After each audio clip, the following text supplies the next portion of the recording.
What was the hardest thing about now you're listed versus private? Was it the having to update everyone on what's going on? Was it like the financial reporting side? What's the hardest thing?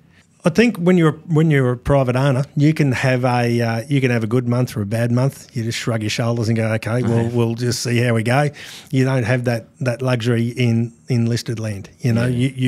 You've got certain targets you've got to hit every quarter. You've got to report on what those targets are.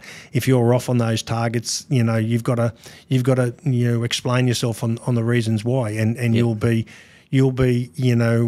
marked accordingly in the share price. Yeah. To start with, we could not have picked the worst time to list, because we were right in the middle of, I think it's La Nina. Yeah. The weather, and weather is our nemesis.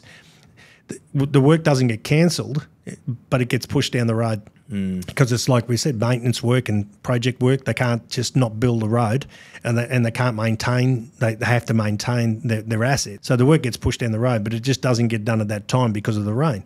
And so I know this sounds brutal and brutal, but a cyclone will come in and beat up a place for 2 or 3 days and then leave, and then that's whereby we get extra work out of that. Yeah. But when it's a weather pattern that sits over Queensland and New South Wales for 6 months and just continually just rains enough to whereby you can't work, then that was terrible from our perspective with regards to our financial performance.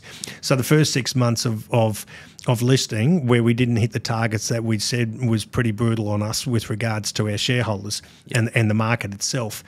But we've now been able to show after that period that we've now come into normal weather patterns, that we're now started, hitting our run rates now and being able to report that, that what we've said we were going to do, they're now going, oh yes, you can do that.